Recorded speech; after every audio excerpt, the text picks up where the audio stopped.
All right, greetings, you curious or Herle Burly-ites. This week, making their now regular every 2 month appearance on the pod and their record 10th appearance overall, I give you the Chiefs. Three former chiefs of staff to some of Canada's most accomplished heads of government. Brian Topp, former chief of staff to Rachel Notley in Alberta, deputy chief to Roy Romano in Saskatchewan, co-architect of Jack Layton's Orange Wave. I wonder who the other architect of that is. Always wonder. Anyway, today he's a founding partner at GT and Company. Ian Brodie, first chief of staff to Stephen Harper, central to the founding of the CPC, now professor of political science at the University of Calgary and senior advisor at New West Public Affairs. And Tim Murphy, former chief of staff to Paul Martin, now EVP and chief strategic affairs officer at AECON. What an accomplished group of people. Nice to see you, gentlemen. Great to see you, David. Okay. So today, Ottawa's laser focused on the budget, the substance and the politics surrounding it. I want to spend a lot of time with you guys on that. The resurgence of industrial policy, combined the budget and the major projects office, makes that an interesting element of economic policy. There's conservative floor crossers and the leadership's attempt to deal with, and lastly, Canada-U.S. relationships. So it's great to have you guys here. Grey Cups this weekend. Brian, the Alouettes are in it. That's true, but I'm afraid by adoption, and also because it's the safe thing to do in my world at the moment, I'm definitely with the Roughies. Really? Yeah. Excellent. Yep. Excellent. Well, I'm feeling good. It's all up to the defense, though. Tim has not watched a CFL game since I dragged him to the 2003 Grey Cup. I'm certain Although of I'm going to this one. Are you really? Yeah.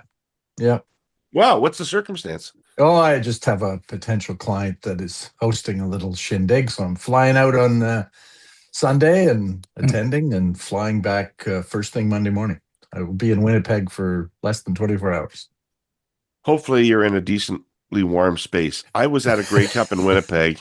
It's the coldest I've ever been. And I grew up in Saskatchewan, but the coldest I've ever been was sitting in the end zone seats, the temporary end zone seats, with no backing on them, as the wind whistled through those seats. I swear to God, I thought I was going to lose my feet by the third quarter. I had that experience in Regina, sitting up way up in the nosebleed temporary stands in the old stadium. Field.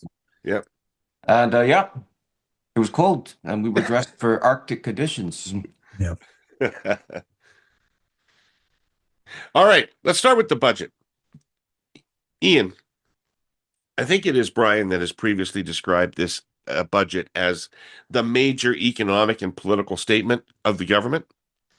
So if that's what it is, what did you find interesting about it? What was the government saying to us? Brian might be right about that. I will note that the public folks who worked with Mr. Carney in the finance department back when I was still in government rushed to the microphones to say, well, we hope this is like the 93 federal budget, and the 94 federal budget was the big one. So they were all deferring their expectations for a year for one year off. A major restructure. Yeah. Or sorry, 94, 95. Look, I think the budget has some very good things in it. Temporary measures to match what the Americans are doing on corporate taxes to try to juice some growth across the economy. Would have been nice to see something more permanent around that, but the first steps are good. The big commitment on defense spending, I take kind of a mixed view on, because you can make, as we all know, lots of commitments to defense spending in a budget, and the delivery is the hard part. Some future promises on retrenchment across the federal public service, although there's some media reports that the government's already stepping back on that. But then I think on the bottom line is the top line is this sort of tripling of borrowing over the next 5 years compared to Mr. Trudeau's baseline from his last budget.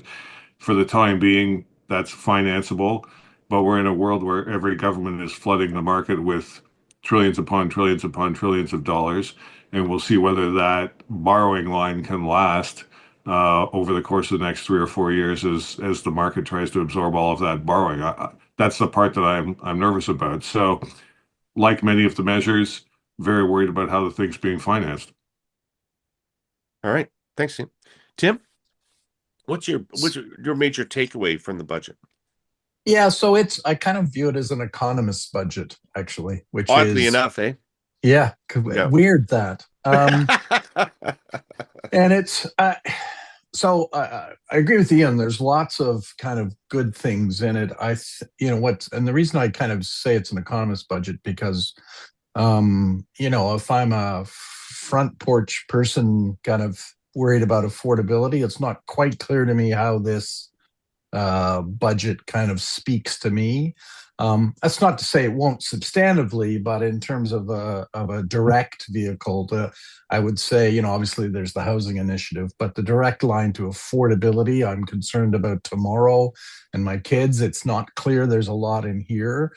And so at least directly from a communication substantive point of view, I think obviously there's a lot. And the reason I said it's economist budget is because there's a bunch of things that are in here that are meant to be produce economic growth, to get the economy back on track. There's some criticisms you can make of part of it.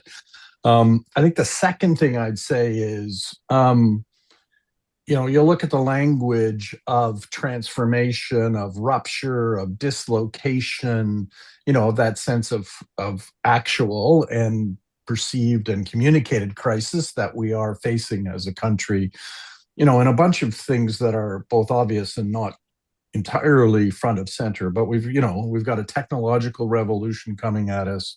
We have a productivity challenge that's been around for a while, but becoming more acute.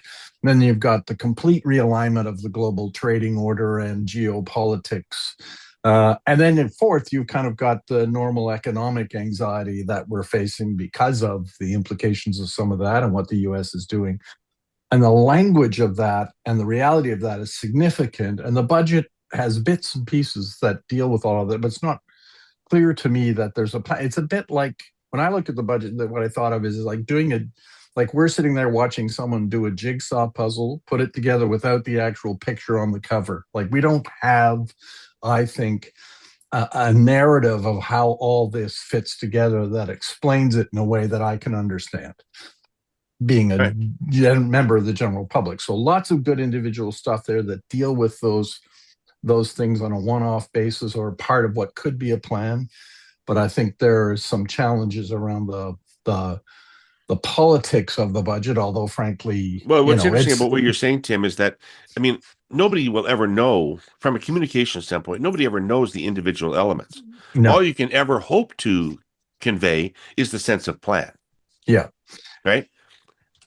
And I guess on one level, I think, weirdly, it's people have assumed there's a plan, but the plan isn't actually as clearly articulate as I would have hoped. If you and I were there or others on this, we probably would have said, you pick a lane, you describe the lane, you repeat the description of the lane, you conclude with, here's the lane we picked.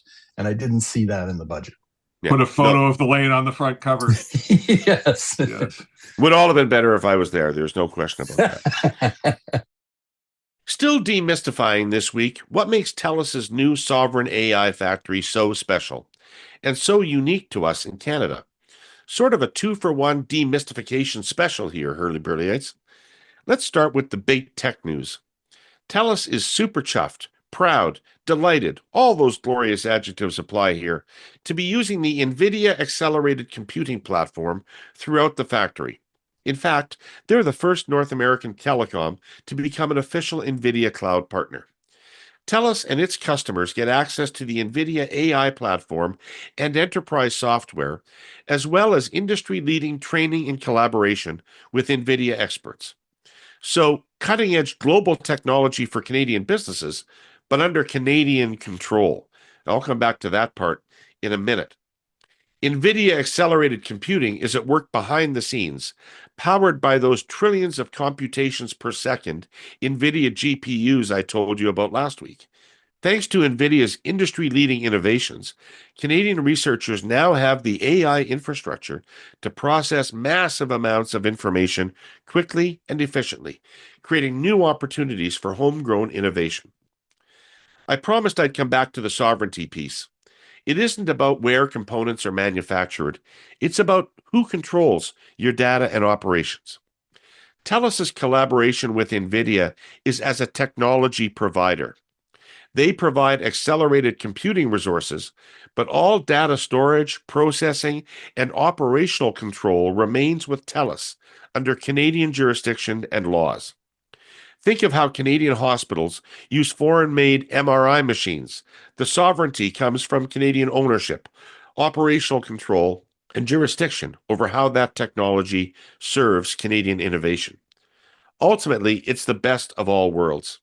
NVIDIA's cutting-edge technology is integrated with TELUS's renewable energy-powered AI factory, giving our innovators a competitive edge on the world stage, protected by a rock-solid, sovereign by design Canadian shield. Brian, what are your thoughts? Well, it would seem that we have a principal trading partner that's determined to exclude us from the market. And we have a prime minister who says that we have to accept that and that we need to pivot our economy away from the United States into the world. And we couldn't do that now. The Canada's economic infrastructure is built to deliver to the United States. And so the big story of we have to respond to the, I think, permanent development south of the border by a really big investment plan that allows us to conduct much more of our trade with other trading partners is the right message. And I think somewhere in this gigantic doorstopper of a budget, I think that's what they were trying to do. And we can get into the details of what they're trying to do it, but that's the right thing to do. I think we need to be able to deliver products to somebody other than Donald Trump. Now, look, just further to what Tim was just saying, I'm skeptical about business tax cuts, as you would expect. Time will tell whether anything happens to them other than they get conveyed to shareholders. The people who have an affordability problem right now are not on Bay Street. And so the government is talking, showing its values and it's in what it prioritized there. And, Canadians will in due course, maybe soon, pass a judgment on whether that's the right priority. But I think an awful lot of efforts have been made in Canada over many, many years to try to get our business community to be more entrepreneurial, to move up the value chain, to develop new products, to retain Canadian ownership here in Canada. And I think it's pretty tough to see any package of business tax cuts that have been experimented with over the last 50 years that had that outcome. 5% of GDP to the Army. I agree with reinvesting in the armed forces. I think we need to take our NATO role seriously. We've committed to putting a brigade in the Baltic republics. I think Canadians need to get their heads around what that means. But 5% of GDP to the military, really? That's a titanically large amount of money to the military. The debate up until Trump was 2%, maybe 3, 5, really? So I guess I question the priorities a little. I get the comms, I get the geopolitical pitch to Trump, anything to desperately try to get him to stop what he thinks he has to do. But it's not just soldiers who need better tools. Our doctors and nurses do too. So I think again, there's an issue of priorities there. Just two more points. There's a mystery budget in this budget. So there's pages at the back of the budget, basically a page for every government department, talking in very, very opaque terms about how the government's going to be restructured. And it looks like what they're doing here is they're trying to get the budget through before they say what they're going to do in the public service and with the operating size of the government. So it's a bit of a stealth budget that way. And a lot of its story hasn't been told yet. But here's the thing. unless the government finds its working majority by doing more violence to Ian's friends across the street there, um, this is all going to be referred to parliamentary committees. And because His Majesty's Smoking Ruin, the New Democrats don't have party status at the moment, the committees have a majority of Tories and Bloc Québécois members. And so all of this is going to go to some very unhelpfully structured parliamentary committees. And I still think that it remains to be seen as to who's going to vote for this budget. Unless, of course, more of Mr. Poilievre's colleagues decide that they can't endure his personality and his leadership style. Well, let me pick up on that. Tim, let me go to you because it's really not a political budget, in my view. No. It's really not a budget that you expected to take into an election campaign. And there are two really strong signals about that. One of which is the lack of any measure on affordability, which you mentioned, and which is the number one issue in the country by far. It is affecting 60 to 70% of Canadians feel that they are not able to afford their standard of living right now. And so it's the political issue. The second thing is, when you take, at least in my day, 100 years ago, when you took Economics 100, one of the first things they talked to you about was the choice between guns and butter. And Canadians have always, you've seen my polls, Canadians are butter, right? Canadians want all the butter, and they never wanted to buy any guns. And I doubt that that's changed very much. And yet this is a massive shift, this budget, if you believe the cuts and everything, massive shift from consumption to business investment and from consumption to military expenditures, right? How is that really going to work politically over time once people feel the effects of that? Yeah, well, I think we're all kind of hovering around that exact challenge. I mean, I think, what's interesting to me is I actually think that I agree with you. It's not a political budget. We did a budget in 2014 for Kathleen Wynne, where literally our view was we didn't care whether we could either govern with it or campaign with it, yeah. Right? And we designed it with that in mind the opposition parties chose to campaign on it, and we were happy that they did. I think this one is way more problematic from that perspective. That being said, what's clear to me is it's actually the budget won't be the election issue. I don't think at the end of the day. I mean, I think if people back into a campaign that most Canadians don't want, it will actually be an old-fashioned leadership campaign with a look at that scary guy over there, a campaign that Liberals have run before and run successfully before. And so, yes, it doesn't have the political baubles in it, but it's not clear to me that the absence or presence of those things will be that determinative if we actually back into a campaign. Because you look at kind of leadership numbers, confidence in the prime minister versus the opposition, it just feels like if I'm sitting there in the opposition, I really don't want election, although weird self-interest and can back us into one now, and I don't think that's an impossible outcome. Ian, what do you think is the political vulnerability of this budget? Because I agree basically with Tim's assessment here is that the budget is a big bet on a future kind of 5 years from now or something, three years from now. On the housing issue, I actually was happy with the budget because I think most of what the federal government does gets in the way of housing.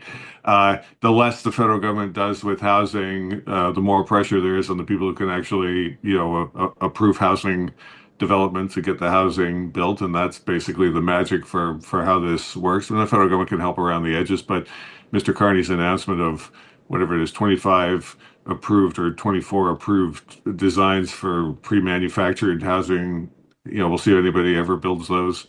And if they ever get constructed, whether they get installed someplace on a lot, but that's okay. I mean, I didn't expect much more from the federal government than that.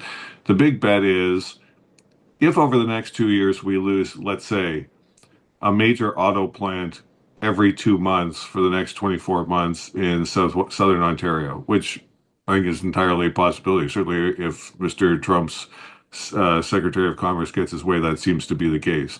Auto assembly plants, parts manufacturing plants, some of them unionized, some of them not, but really the backbone of some of those towns that I used to know when I worked in London, Ontario.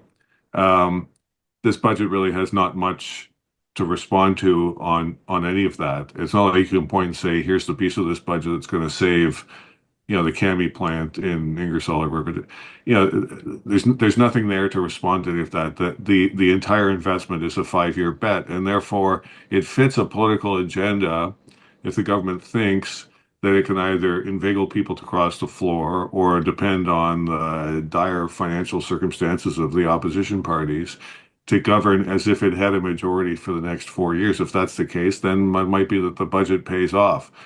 But in effect, there's nothing for to fill in. Nobody is gonna. If we have to go to the polls sometime in the next 4 years, nobody's gonna say, "Well, thank God we had the 2025 budget because here's 5 pages of the budget I can put on a lawn sign, or I can make a TV ad or whatever, Instagram ad or whatever, however we advertise these days, about 5 pages that were selected from the 2025 budget." There's just nothing there. So, exactly 30 years ago today, something happened that the stock analysts on Bay Street predicted would fail. It was the day that our sponsor, CN, went from being an underperforming Crown corporation to a publicly traded corporation. In a sense, you couldn't blame the naysayers. Crown corporations didn't exactly have reputations for efficiency or profit. What the street didn't know, though, was the true extent of the root and branch overhaul that had been carried out leading up to the initial public offering under the leadership of the then CEO, Paul Tellier. It was an utter transformation, a railway that began early in the 20th century as the consolidation of 5 smaller railways facing insolvency was about to emerge as an example to the industry.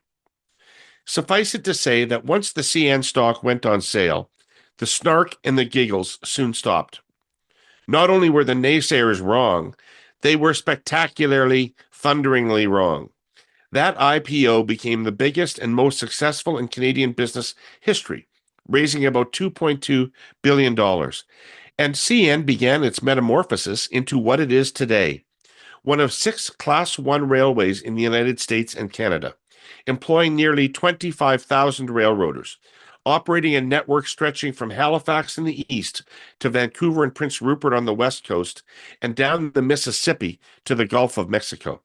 Anyone who bought into that IPO 30 years ago, when CN stock was offered at $27 Canadian a share, has done very well indeed. The stock has split multiple times since. Meanwhile, the railway continues to push the frontiers of safety and technology, delivering for shareholders, clients, and stakeholders. And as I've noted here repeatedly, the Canadian economy moves on CN tracks more than ever. It's been an awesome 30 years. It has been the story of Canada. You know, Brian, the government described this as a generational and transformational budget, and I have no doubt that they believe that it is. And yet most commentators seem to think it fell short of that.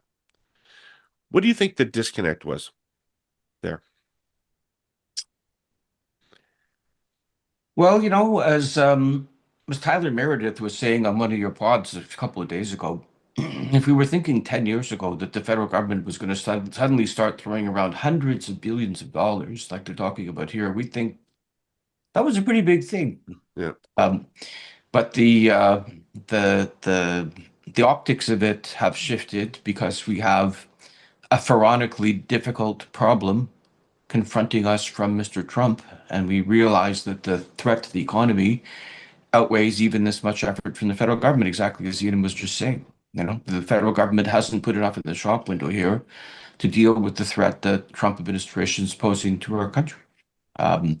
So that's the problem with it not being a generational budget, is not to scale with the problem that we have. And one of the reasons for that is because the problem that we have isn't unfolded yet. But I think we can see its outlines. Trump wants to flip Michigan. That's why I don't think they're going to move back off their auto tariffs. The court may invalidate them, But I don't think that the Trump administration is going to say, well, we got to be good guys to Canada, so we're going to give up on our agenda in Michigan.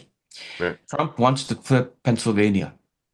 So they're not going to back off their steel tariffs unless they have to legally. But I think they'll find another way to impose them if they want to. Pennsylvania is a huge political get for the Republicans. And what they're doing here is popular there. It was popular when the Democrats were pushing it. Now it's popular when the Republicans are pushing it. These are the political realities. And then, so what does that mean for the Canadian economy? You know, I hold to what I said a minute ago, which is whether we like it or not, like the old joke was the Americans are our best friends, whether we like it or not. Yeah. And now they're going to be our not best friends, whether we like it or not.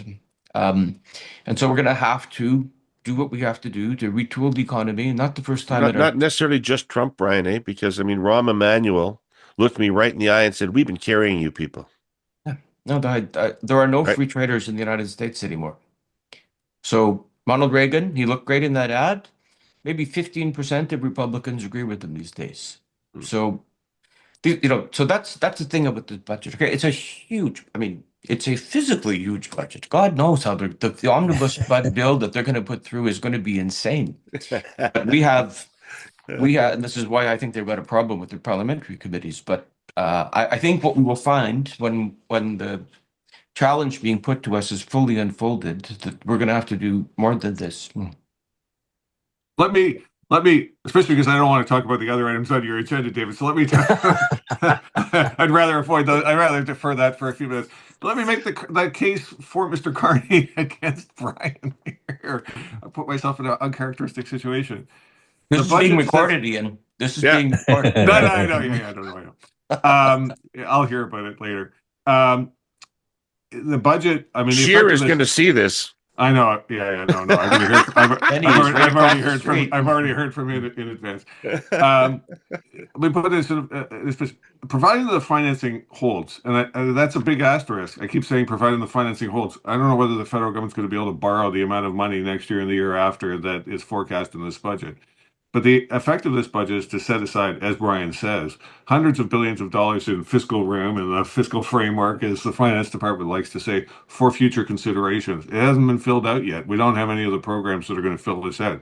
We know how much money is going to be available, which is, as Brian says, an eye-watering amount of cash that we're not used to.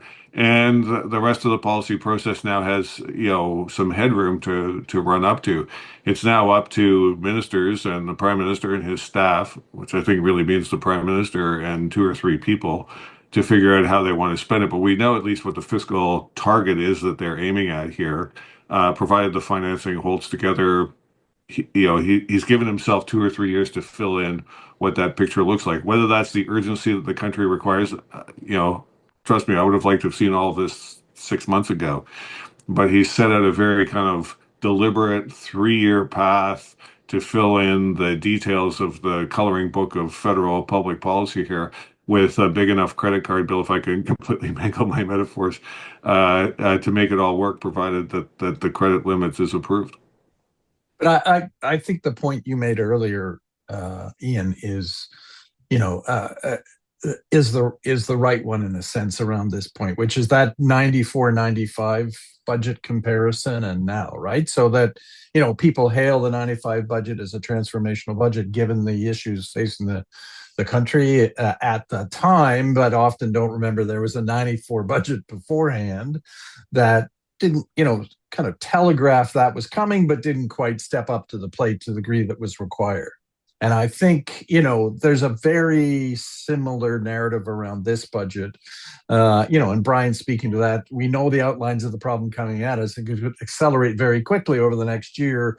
And I think sort of putting content to that expenditure, a more aggressive set of reshaping, a bit of a, front door stuff, all in a significant package, plus spending the year preparing the nation for what needs to happen, I think can fill the next year. The one major difference, and this is Brian's point, is that was done in the context of a majority. This is a minority, and the threat of election obviously hangs over it. And what the hell is going to happen to those measures in the committee is a major issue for this. It wasn't just a majority; it was almost unanimity, Tim, because the opposition felt that it was good but should be a little stronger. Yeah, right? yeah. There was no actual opposition in the House of Commons But to part the of thrust that, of the government. agreed, but part of that too was created by the public opinion support that was generated by what the government and Paul Martin and Right. Jean Chrétien did during that time, right? To create a public opinion character field that was broadly, with maybe a few exceptions, supportive of it. And I think we weren't is so happy. We weren't so happy yeah, with the health transfer. yes, I was, yes, but there's no perfect solution, Brian. There just isn't. Tim, let me stay with you and ask you. Let me stay with you. Can I just throw in one quick point? Sure. You know what's funny about this, in addition to what we've been talking about, is that, and I think I offer this, in the gentlest way, as one of the Prime Minister's deficits. He can't talk to the public clearly about what he's trying to do. So what I mean by that is, look, maybe we are going to need to find new markets for a lot of our commodities in this circumstance. That means we need a bigger port. That means we need more railroads. That means we need more warehouses. That means we need other economic infrastructure. It doesn't get in front of a whiteboard, the way René used to do in the 50s, or that Mr. Trudeau used to try to do with his national things. And by the way, Coots, I think Rael Cowett used to do that too, didn't he? And just explain it in simple terms. So it's always the Bank of England's, biannual briefing aimed at 50 people on Bay Street. And that was fine when that was his job. But now he's the Prime Minister. And he really seems to have a hard time getting across. Like, people trust him. They just can't see what the hell he's doing. And part of that is because they're not describing it clearly. And I'm not sure how long that show. He conveys the impression that he knows what it is, but he's not describing to you what it is. Yeah. The following is a political advertisement. To build a strong Canadian economy, we need a Made in Canada plan. Public service workers power our economy. They support small businesses and keep our supply chain moving. Canada's economic resilience relies on having strong public services. To strengthen our economy, we need to invest in public services. Learn how at forucanada.ca. This message was paid for by the Public Service Alliance of Canada. All of that kind of takes me, Tim, to something that I'm intrigued about, because the dominant political theory of my adult life has been neoliberalism. Right. And neoliberalism was against industrial strategy. Neoliberalism said that everything that I'd grown up on in terms of policy in the 60s and 70s was dumb and counterproductive. And the number of speeches that I have either worked on or listened to that said, no more picking winners and losers, right? Thousands of those speeches, right? And now where are we? Picking winners and losers and having an industrial strategy, right? What's happened?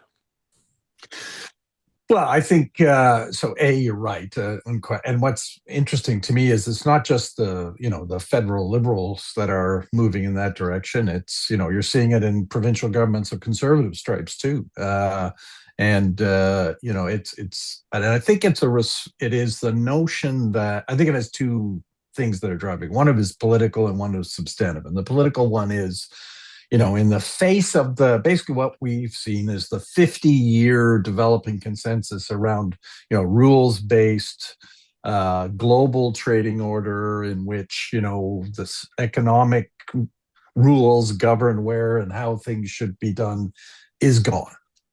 And then something has to replace it. And politically, part of that is to say, well, we need to, it can't be the market that decides, because the market's working against us, and we've got people who are putting their thumbs on the scale against us in our southern neighbor.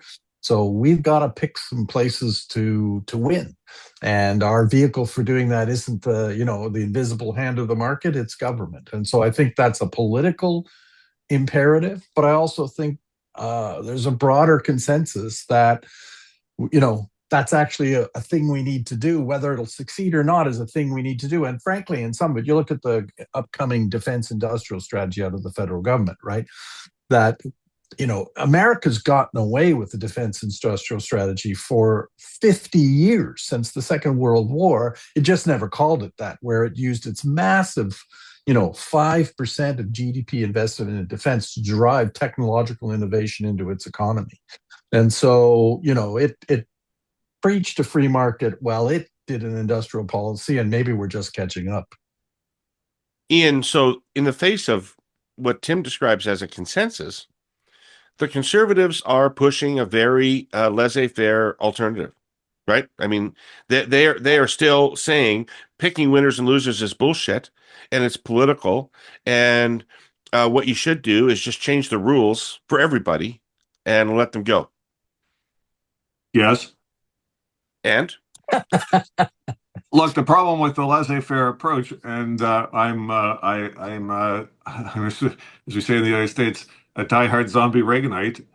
So I'm for the laissez-faire approach. The problem with it is it doesn't satisfy the needs of politicians to be able to point to something and say, I did that for you, which is an eternal need of politicians to be able to put their logo or some government sign on a property and say, this is what I did for your riding or for your constituency. And it doesn't satisfy the need of voters to believe that there's some guy smarter than them in charge who's making all the big decisions and things are going to turn out right. So the struggle for that kind of laissez-faire, neoliberal, whatever you want to call it, free market approach is a constant political struggle against those two dynamics of human nature that it's hard for us to escape.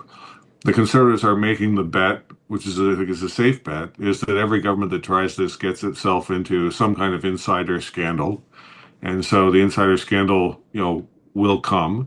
It doesn't matter how smart the people are in charge. There's going to be some kind of insider dealing that will revive, if I can, for just a moment, be slightly partisan, an old liberal brand of insiderism and corruption with, Bay Street insiders. Mr. Poilievre has positioned himself well for what will eventually come of that.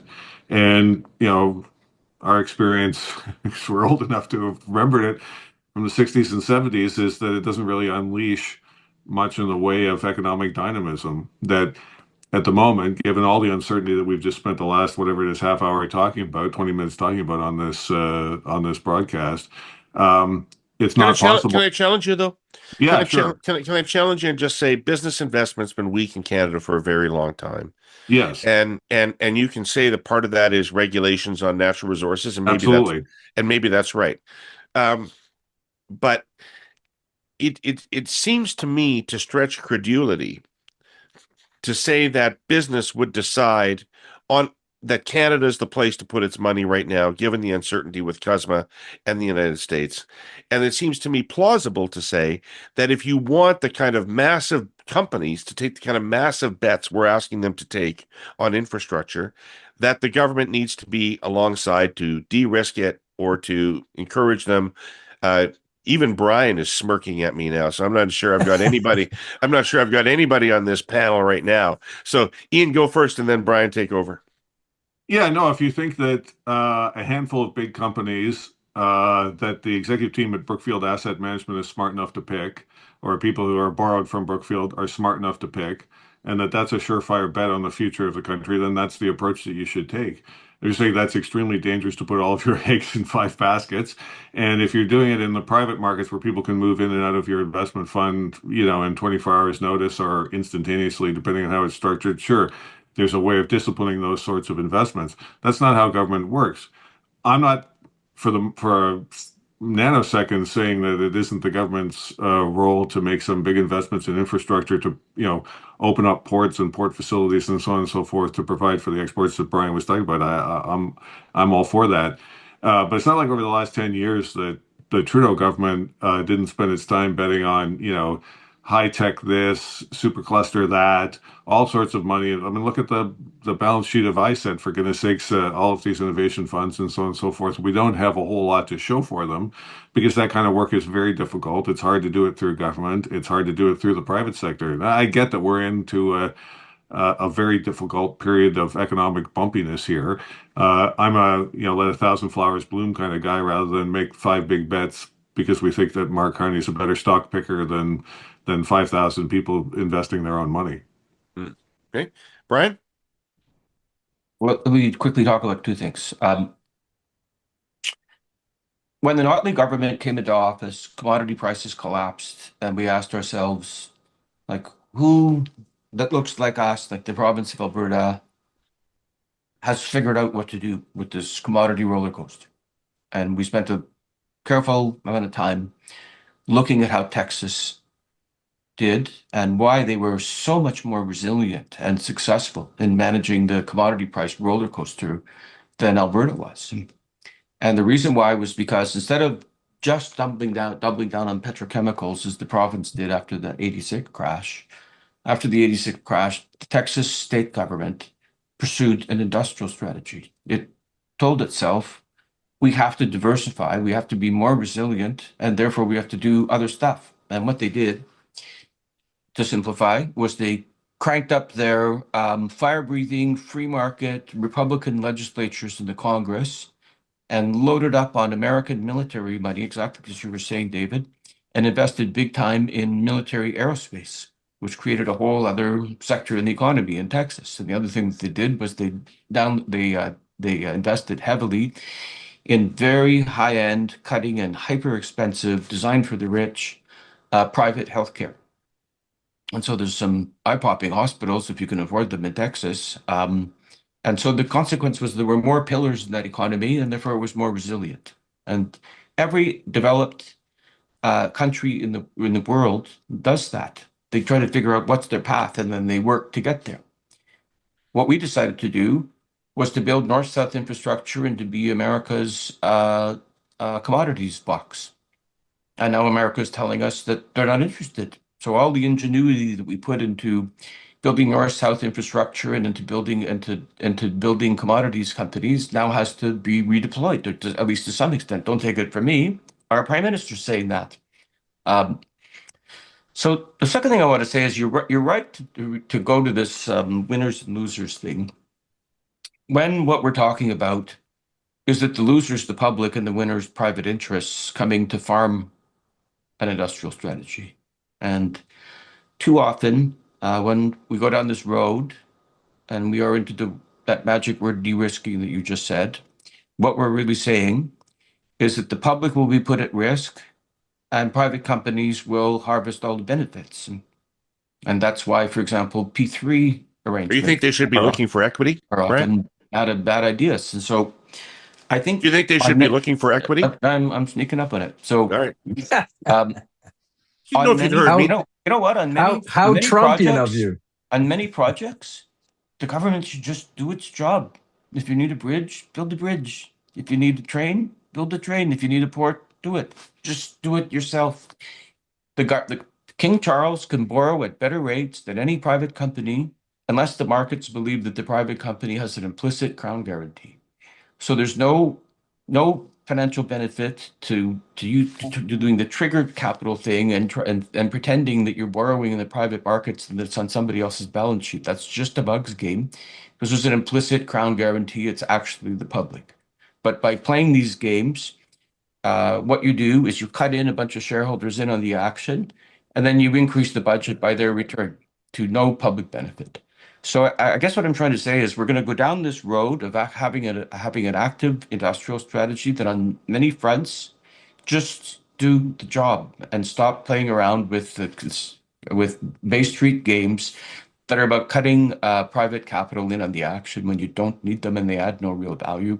And by the way, when we look at, for example, certain recent public transit projects, that it can often extraordinarily make public infrastructure projects enormously complex, wasteful, and long delayed. Did you know that Canada is a global leader in the production of medical isotopes? Canadian isotopes are life-saving tools used around the world every day to diagnose and treat cancers, sterilize medical equipment, and advance medical research. For decades, Canadian nuclear innovation has powered breakthroughs across healthcare, industry, and research. And today, through the Isotopes for Hope campaign, the Canadian Nuclear Isotope Council is working to double our isotope production by 2030. Why? Because the world is counting on Canada. Medical isotopes are a promise that patients will get faster, more accurate diagnoses, a promise that hospitals will have the tools they need to precisely treat cancer and other diseases, and a promise that Canada will continue to lead in the development of nuclear technologies that benefit people here at home and around the world. From our CANDU power reactor fleet to our accelerator network, from research labs to hospitals, Canadians are driving innovation that brings hope and saves lives. By supporting Isotopes for Hope, we're not only securing Canada's leadership in the global isotope market, but we're also helping build a healthier future for everyone. The world is counting on us, but we can only rise to this challenge if we work together. It will take all of us, industry, the healthcare sector, governments, and the scientific community, all aligned to maximize the potential of Canadian-made isotopes and ensure that we continue to bring hope to patients when they need it most. Learn more at www.canadianisotopes.ca. Tim, I know this is an area of expertise for you. So jump in here and tell me, because the Carney theory is that the public money turns into multiples of private money. Yeah. Into the infrastructure The investment. verb is catalyzes. I was trying to avoid it, Ian, because it's becoming cliche already. But yeah, the other one is crowding it in. Yeah. So I want to step back and do a Brian trick and say I have two things to say about that. The first is I actually want to go a little bit at this cartoon of picking winners and losers, and the notion that somehow what the government is doing is a Brookfield asset management play in which they invest in an individual company. Not impossible, but the industrial policy, industrial strategy is not that. And to criticize it in that cartoonish way, in my view, it can have some of the risks that Ian identifies, but that's actually not. In fact, that's not what the government's trying to do by and large. We'll come back to the Major Projects Office in that context, however. But I think, you look, it's got this, super deduction that it put in it, and it's got some investment tax credits that are meant to be sectoral, or frankly, in some cases, neutral to the sector they're in. What they're really saying is we need to create an investment environment where people want to spend their money here, and we're not picking Bob's company.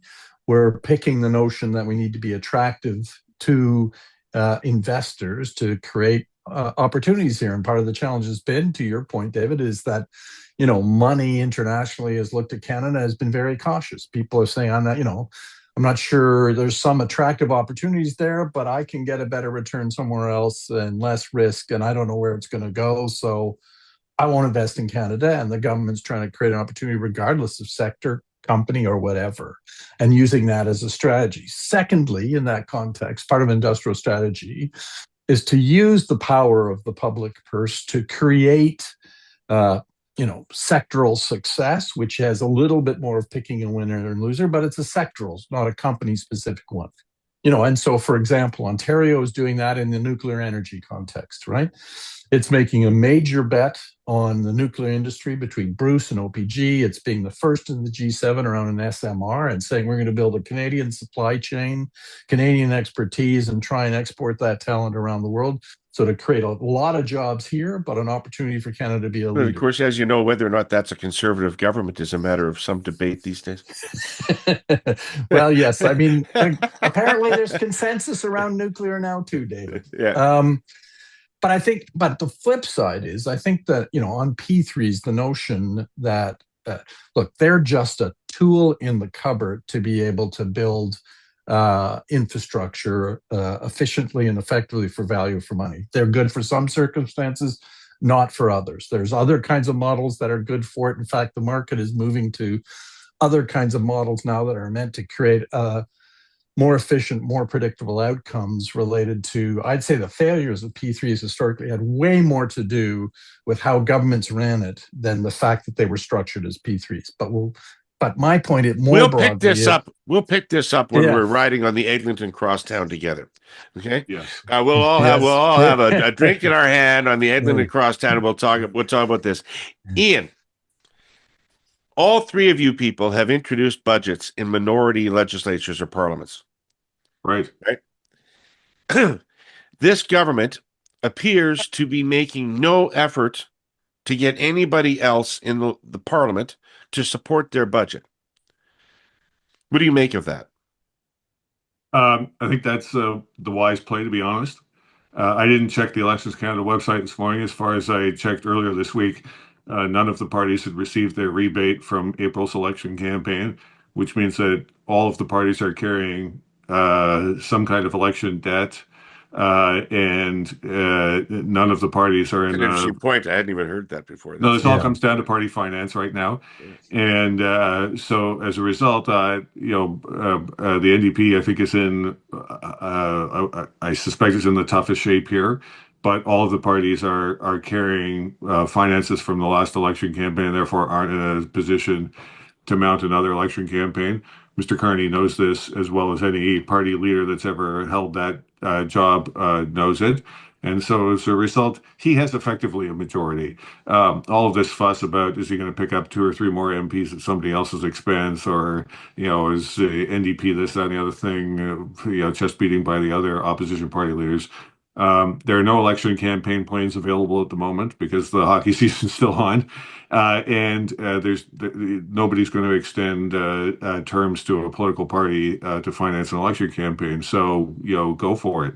And if some of the party finances are as bad as I suspect they are, just on my back of the envelope calculations, it's going to be quite some time before all of the opposition parties are in a position to pull the plug and to go back to an election campaign. Probably a while for the governing party to do that as well. And so we're going to have to make do. He has a strong upper hand here. He has a strong upper hand with his backbenchers because despite media reporting to the contrary, or I see somebody's upset about this, that, or the other thing, or some guy here from Toronto is on some Instagram account complaining about the budget, whatever.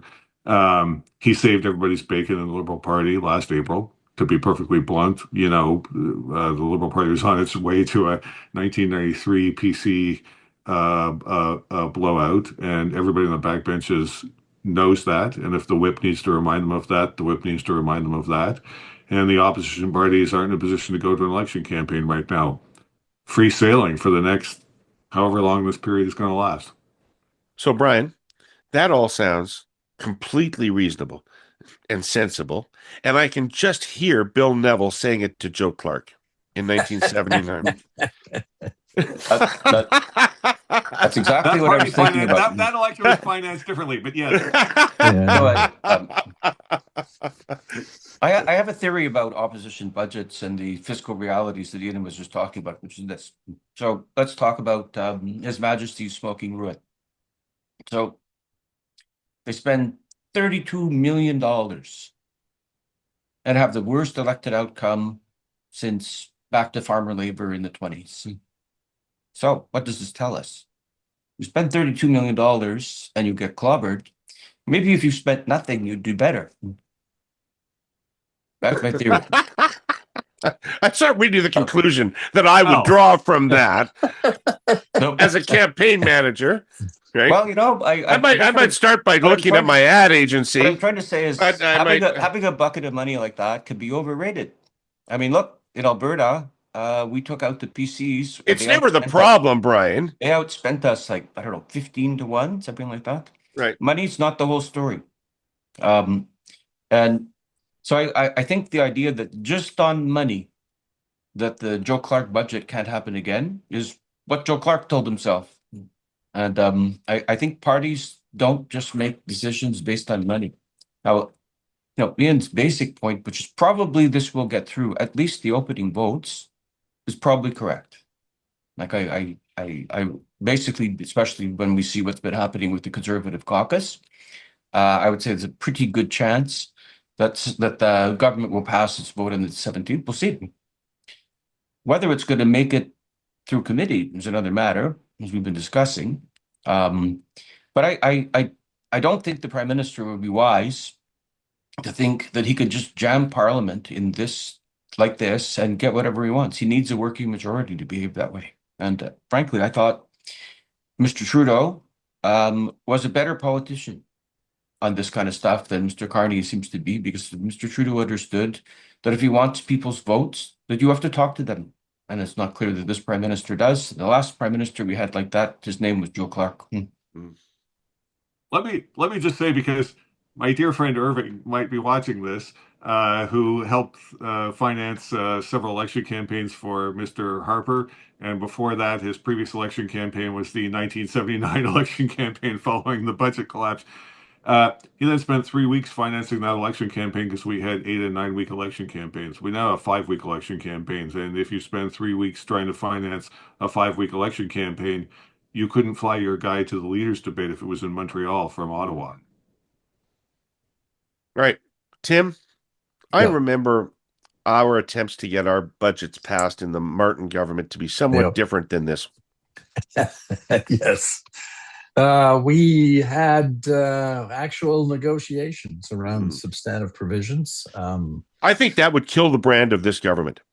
Yeah, I don't disagree. I think actually the government, obviously he went through the motions and met the leaders and had he did the theater of it.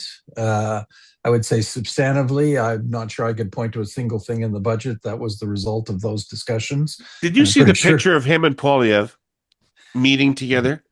Did you see the picture? I don't think that's a meeting that actually had a lot of content in it. I don't think there was a lot of suggestions going back and forth about what should be in the budget. Well, to be fair, I'm not sure I would have expected that. I mean, and part of the problem, to be fair, right, is who are you negotiating with the NDP? Right, it doesn't have a party status. It's in the middle of a leadership. A Don Davies discussion is a Don Davies discussion, right, or whatever, right? So, I think there's a challenge there. The Bloc, I think, is probably kind of indifferent, right? I think it views itself as probably in a decent position either way. So I think the kind of, yes, the finances are a real problem, but as we all know, that if you talk to the campaign people, they would go, "Oh my God," right? I mean, what I read somewhere was the NDP have 23 million in debt and only getting 15 out of their rebate, which they haven't got yet. So they will have zero. Now, that being said, will they do worse than 7 if they run an election? Maybe not, right? I mean, literally, we'll go raise money in 15 key ridings and win those, right?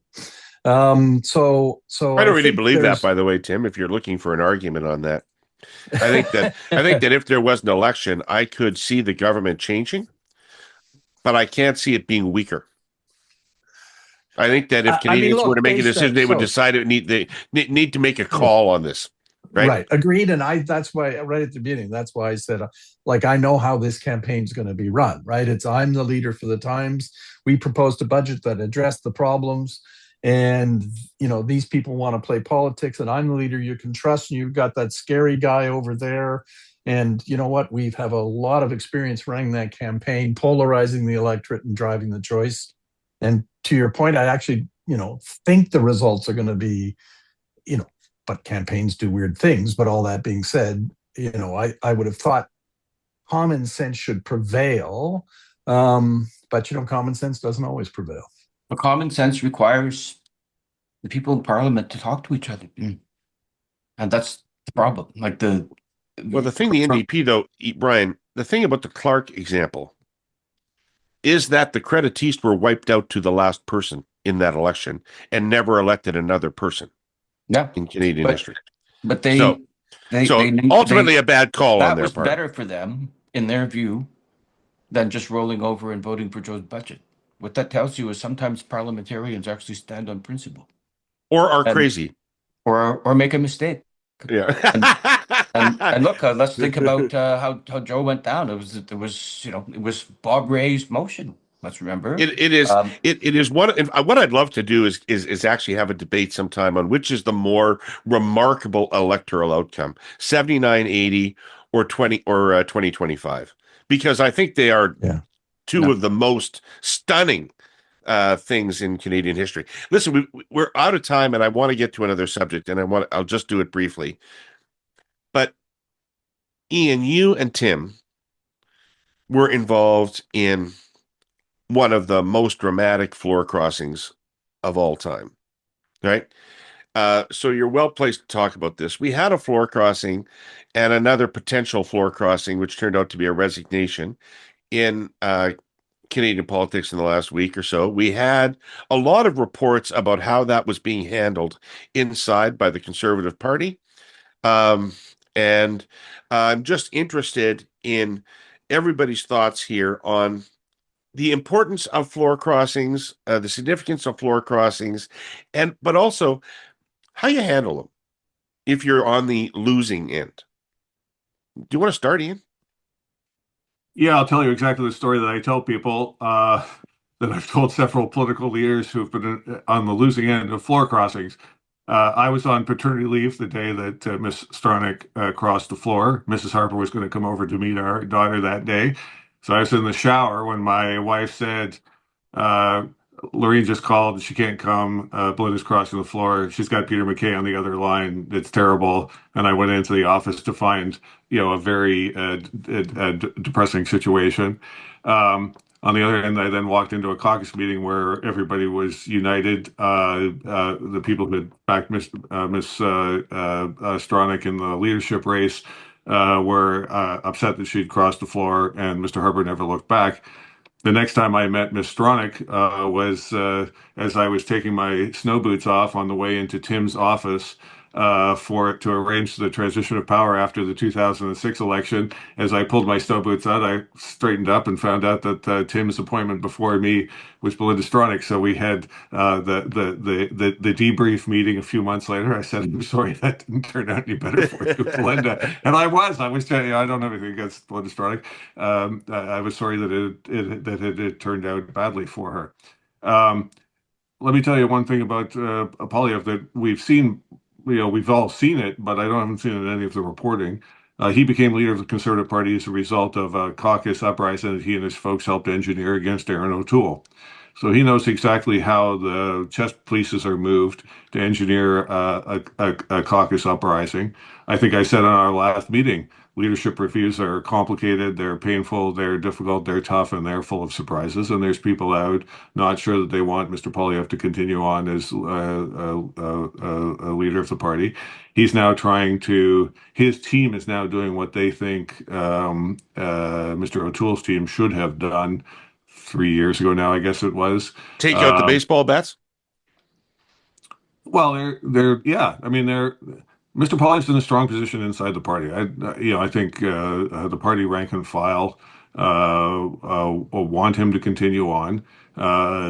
He's in a difficult spot though between here and January and in the months following January. And we haven't seen the end of this caucus machinations. That said, let me give you the other side of this. The election coalitions that we had for April's election are both still intact. People who own stuff and want to protect it from the threat of Trump or whatever else are still backing Mr. Carney, and will back Mr. Carney again if Brian's right and there's the possibility of an election on one of these budget votes or one of the committee votes that comes out of it. The people who are hoping eventually to own something and who need growth and need to make some bets in order to advance in life are still by and large behind Mr. Poilievre. The numbers have not shifted that much. The public polling is kind of all over the map, but I think the pastiche of it is that the Conservatives are within striking distance of an election campaign where today of overtaking the Liberals. What exactly that looks like, I don't think we've seen that from Mr. Poilievre yet, but there's really no reason for him to put that in public right now. I think he's got an internal battle, and he's in a strong position, but not all the pieces have been played here. If somebody ever wins an election, despite losing best prime minister by 20 points, it will be quite something. Yeah. So, Tim. Yeah. I'm not a caucus expert. I never worked with caucus. As near as I can tell, they never liked me. So I don't have any expertise on this. But they appreciated your handiwork. Sometimes. And no, they didn't. No, they didn't really. Because it was always them who won the election. They. Can you hold a caucus together through threats and coercion? Yes. I think it's it's interesting because there's when I think about forecasts, I think about politics as a team game with a bunch of strong individuals, and it's a bit like sports that way, right? Like it's and there are various ways in which you kind of motivate the team, and weirdly, one of the ways to motivate the team is to have someone leave the team. It can be both, it can be cohesive or disruptive, and I think it's and part of how you hold it together is a mixture of threats and honey right now. And it appears that the baseball bats have been out, but it's a discipline. We all speak to caucus discipline as an important element of success. I think there is a recognition that is part of success, and that's part of what happens. You rally around the flag when you're attacked. When someone leaves for an individual basis, I think the rest of the team understands that rallying around the flag is important to the cohesion of the whole, and the value and the contribution, eventual success of the people left behind. So I think I think you take advantage of that feeling as a leader. Obviously the one weird wrinkle here is that Poilievre is in the middle of a leadership review as this is going on, which probably even more reinforces his need to create unity, and therefore reinforces the strong measures to do that, because he can't afford dissent and someone to be the focal point of that dissent, because so far he's been within his caucus. There isn't a focal point of any dissent. He doesn't have someone organizing against him, and so I think that is unlike what he did to Aaron O'Toole. I think that's been one of his saving graces in this process, is there's no one who's the face of that. So all that being said, I think we the thing that most surprised me about all this is how public it was. I would say, because of those, crossing the floor is an individual decision, but boy, it's not a decision you want to be made in the public, both because it can out you, it mobilizes those people who can prevent you from doing it. It was strangely a public process, when one of the which I didn't guys understand. when one of the guys says in his letter, "Please stay away from my family," it does tend to attract attention. Yes, and lots of speculation, which I will not participate in. Yeah, Brian? Well, I don't agree at all that the kind of Jenny Byrne, baseball bat, threatening your family if that's what happened thing is the way to manage your caucus. I think it's what losers do. The Michelangelo of caucus management in Canadian politics, certainly since Mackenzie King, let's say, was Brian Mulroney. I caught the last few years of Mulroney's term as a young Hill rat, and the Tories were down to single digits in the polls, and they were all going to go with him. And that caucus was rock solid with Brian Mulroney. Now, his whip was Bob Layton.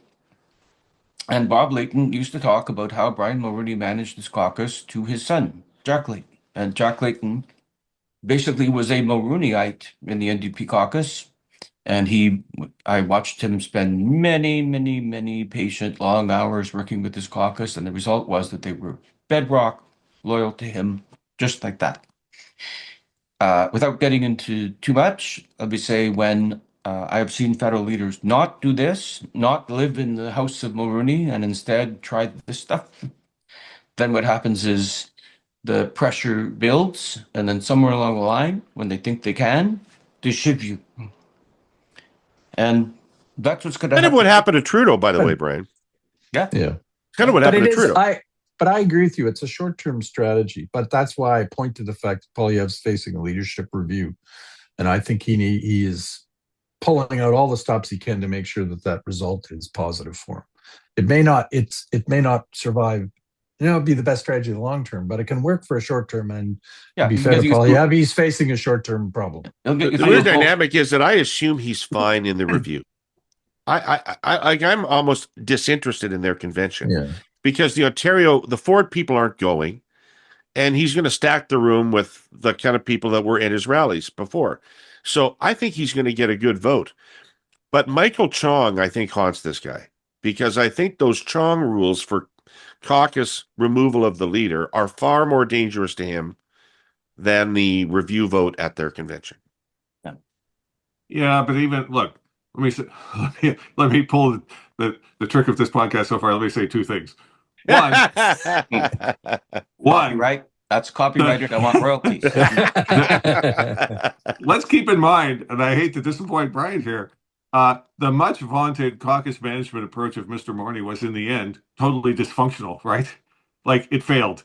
The caucus never revolted against Mr. Trudeau and ought to have, because the caucus that's at 12% in the polls when you're You the mean governing party- Mulrooney? You mean Mulrooney, sorry. Yeah. Should have revolted. That's what led to the implosion of the PC party in '93. Like, there's supposed to be a point at which caucus says, "Hey, boss, love you, love the phone calls, love the anniversary present. 12%, something's got to change." On the issue of the Chong rules, I mean, I agree with you basically, David. Is that I'm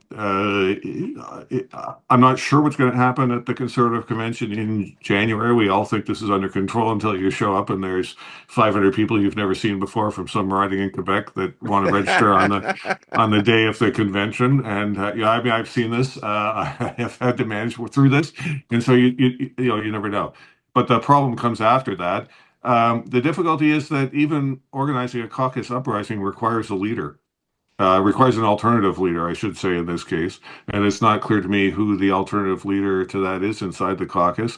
Look, in the election campaign, it's true, Mr. Poilievre had higher public opinion and approval ratings at that point than he does today. That's his challenge over the course of the next, whatever we've got to the next election, 2 or 3 years, to show there's a path for the party to win when the party remains popular with the party's election coalition that he put together for 2025, but he's not the net positive anymore, and that's a challenge. Right.